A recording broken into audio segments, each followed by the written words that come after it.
Okay, sa previous video, bale, tinakal natin yung pag-evaluate ng limit gamit yung factoring. Okay? So, this time naman, bale, ganun pa rin, mag-evaluate pa rin tayo ng limit, pero ibang ways na. Okay, so medyo broad kasi yung topic na pag-evaluate ng limit. So, maraming scenarios, maraming pwedeng gawin. So, gusto namin na may expose namin kayo sa mga iba't ibang mga possible na pwedeng ibigay sa inyo. Okay? Para in case man na ibigay sa inyo kapag exam or quiz or kung ano man, at least may idea kayo kung paano gagawin. Okay? So, ito, simulan natin dito. So, the limit of quantity x plus 6 squared minus 36 all over x as x approaches 0. Okay? So, ganun ulit. Bale, ganun karamihan ng mga problems natin dito sa video na to. Magiging 0 yung denominator natin kapag nag-direct substitution lang tayo. Okay? So, kailangan may gawin tayo. Okay, so tingnan natin yung numerator natin. Ano ba yung pwede natin gawin? Okay? So, may dalawa tayong pwedeng gawin. Pwede natin siyang i-consider as difference of two squares or pwede rin i-expand na lang natin to. Okay? And sa tingin ko, mas madadalan tayo kung i-expand na lang natin to. Okay? So, try natin yan. So, expand natin yung x plus 6 quantity squared. Okay? So, magiging yun. So, magiging equal to sa, so, x squared, and then plus 12x, and then plus 36. Okay? And then, copy natin yung mga natira, minus 36 all over x. Okay? So, ayun, bali may nakikita tayo na plus 36 at minus 36. So, magka-cancel out na sila. Okay? So, bali ang matitira sa atin is yung x squared plus 12x all over x. Okay? So, sulat natin yan. All over x. Okay? So, ngayon tinitingnan ko siya. So, nakikita ko na pwede kong i-factor yung x para makancel yung denominator na x. So, yun yung gagawin natin. So, x times x plus 12 all over x. And then yun. Bali, ginawa natin yun para makancel natin yung x sa numerator at sa denominator. Okay? So, ang natira na lang sa atin basically is yung x plus 12. Okay? Ngayon, wala nang possible ways wherein magkakaroon tayo ng 0 na denominator. So, pwede na agad tayong mag-direct substitution. Okay? So, substitute na yung 0 dito. Okay? So, 0 plus 12 is simply equal to 12. And that's our final answer. Okay? So, yung 12. Okay? Okay, so ayan. So, kung di natin pwede gawin yung factoring, try lang kayo ng iba pang ways. So, di ba, may kita natin dito. So, pwede siyang expand. So, try lang natin yon. And then, kung ma-reach mo natin yung dead end, balik na lang tayo sa simula. At least, nalaman na natin na hindi yun yung way na gagamitin natin. Kasi, over time, magkakaroon na rin lang naman kayo ng gist kung ano ba yung dapat na gawin sa ganitong mga problems. Parang factoring lang yan, di ba? Nung nagsisimula pa lang tayo ng factoring, sobrang dami pa natin kino-consider, pero habang mas na-expose tayo sa sobrang daming mga pinapa-factor out sa atin, bali nagkakaroon tayo ng idea sa unang tingin kung ano ba yung mga factors ng isang function kapag pinapa-factor out sa atin. So, same lang din dito sa limits.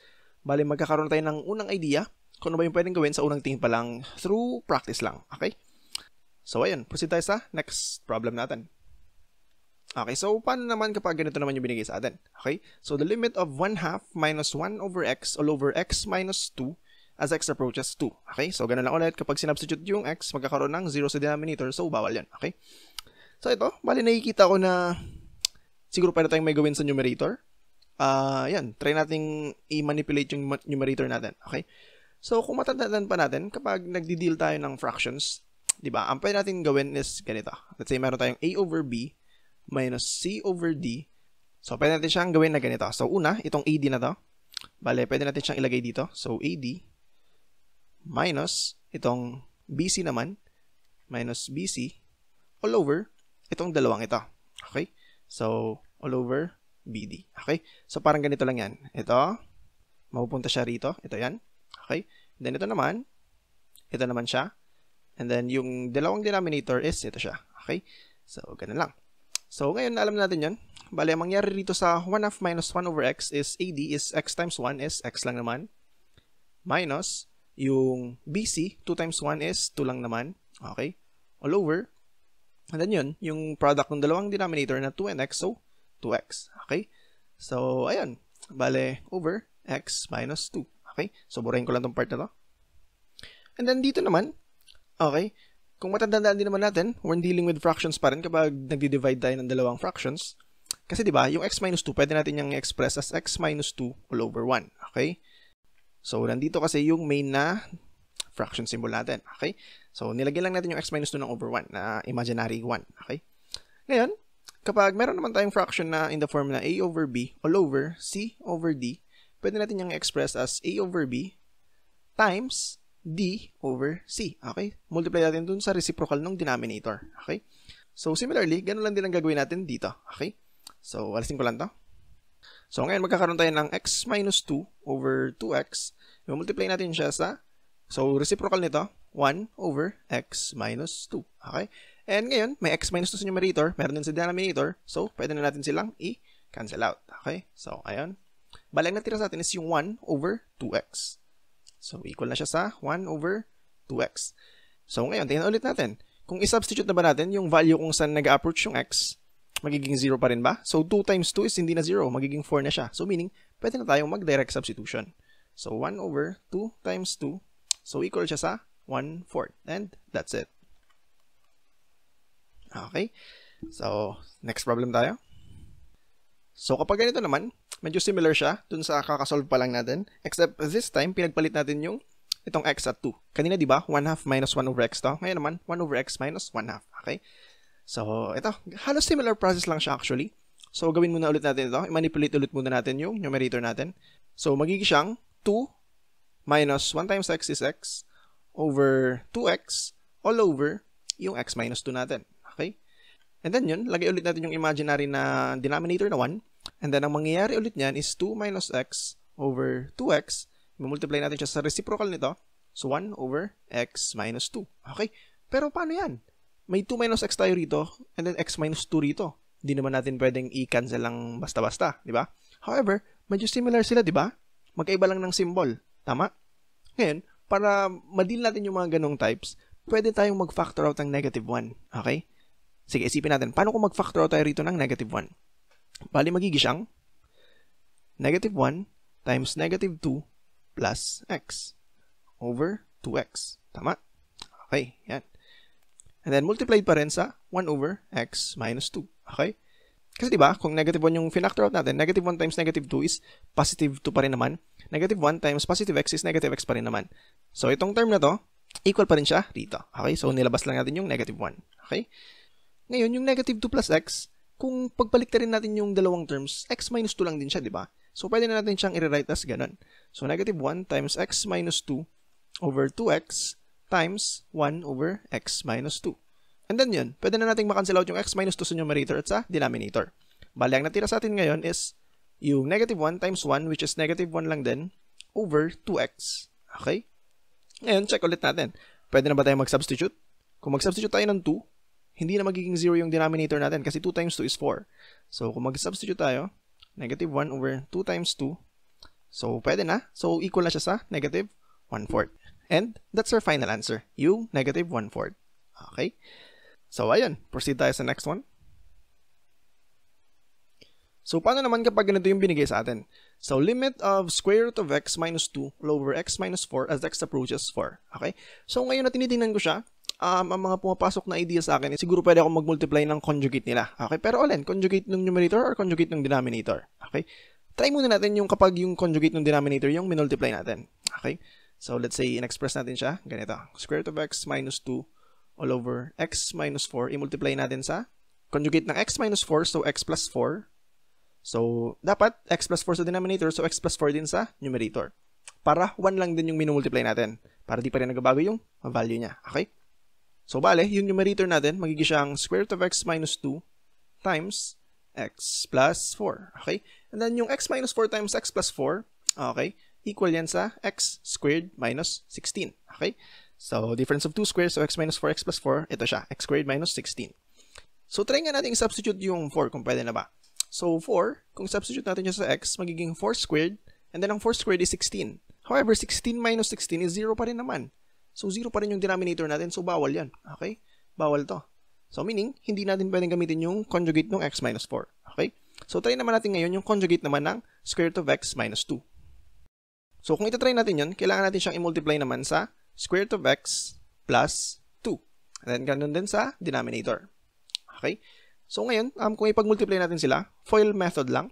So, square root of x times square root of x is x. Okay? And then, square root of x times positive 2 is plus 2 square root of x. Negative 2 times square root of x minus 2 square root of x. Negative 2 times positive 2 is minus 4.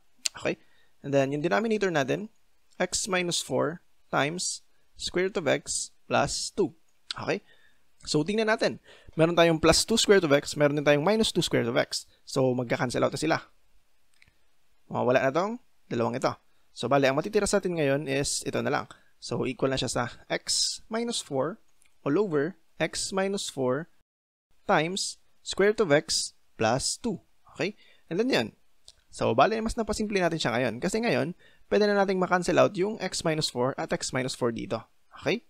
And then, ang matitira na lang sa atin is 1 over square root of x plus 2. And then yan, pwede na tayong mag-substitute. Okay? So, bale, 1 over square root of 4 plus 2 equal siya sa 1 over square root of 4 is 2 plus 2. So, equal siya sa 1/4. And that's our final answer. Okay? So, yan. So, ayan, bali na-introduce natin yung pag-multiply ng conjugate. Yun, isa yun sa mga pwede nyong gawin. So, ito, bali last problem na. Bigyan ko pa kayo ng last problem. So, ito, last problem natin. Kapag ang binigay naman sa atin is limit of x over 4 minus square root of x plus 16 as x approaches 0. So, ganun ulit, kung direct substitution ng 0, magkakaroon tayo ng 4 minus square root of 16. Ang square root of 16 is 4, so 4 minus 4 is 0. So, bawal ulit. Okay? Ngayon, di ba, na-introduce na natin yung pag-multiply ng conjugate. So, ganun din yung pwede natin gawin dito. Okay? So, ayun, try natin yan. Tingnan natin kung ano mangyayari kapag minultiply natin yung conjugate ng denominator natin. Okay? So, ngayon, meron tayong x over 4 minus square root of x plus 16. Okay? Multiply natin siya sa 4 plus square root of x plus 16. Okay? And then, 4 plus square root of x plus 16 then. So, ayan. Ngayon, so try natin yung numerator muna. So magkakaroon tayo ng x times 4 plus square root of x plus 16. Okay? So itong sa denominator, dito muna natin ilagay sa baba. So FOIL method, so first muna. So 4 times 4 is 16. And then outside, 4 times square root of x plus 16 is plus 4 square root of x plus 16. Okay? And then insides naman, negative square root of x plus 16 times 4. So minus 4x plus 16. Okay? And then lastly, negative square root of x plus 16 times square root of x plus 16 is simply negative square root of x plus 16 squared. Okay? So, ayan. Kung mapapansin ulit natin, pwede na itong makancel out dalawang ito. Okay? So, bali, ang matitira sa atin ngayon is yung 16. And then, ito, minus, merong square root, pero erase natin siya sa 2, so magka-cancel out lang. So, mawawala yung square root, pero mawawala rin yung exponent natin. So, bali, ang matitira sa atin is minus quantity x plus 16. Okay? However, kung i-distribute natin yung negative sign, magigitong 16 minus x minus 16. Okay? And then, ayun ulit, may pwede ulit tayong makancel. Pwede natin makancel yung 16 and then yung negative 16. So, bali, ang matira sa atin is yung negative x. Okay? So, yan yung ilagay natin dito. Over negative x. Okay? Ngayon, kung mag-substitute na tayo ng 0 sa x, 0 pa rin yung nasa denominator, di ba? However, eto, may x tayo sa numerator, may x tayo sa denominator, so pwede natin silang i-cancel out. Okay, however, huwag kalimutan yung negative. May negative pa tayo dyan, so pwede na natin siyang ilagay na lang dito.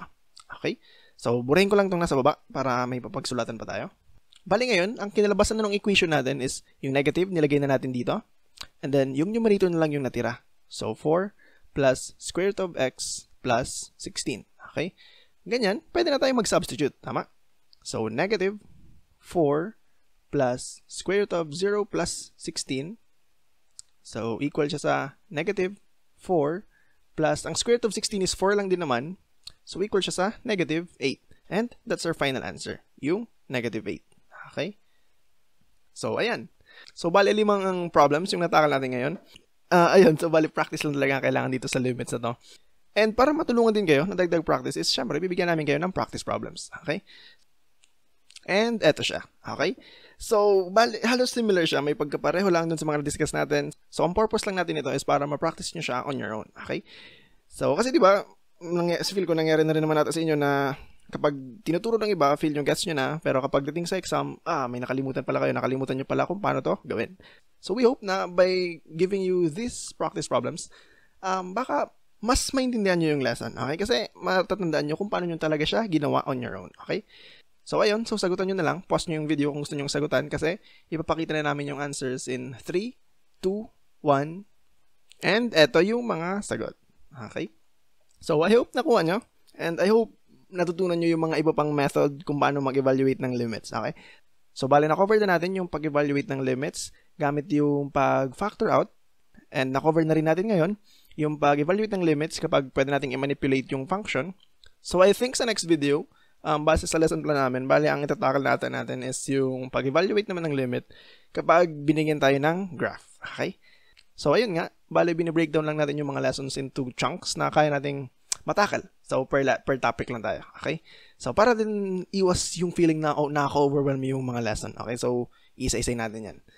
So ayun. So I guess I'll see you sa next video na lang. Bye-bye!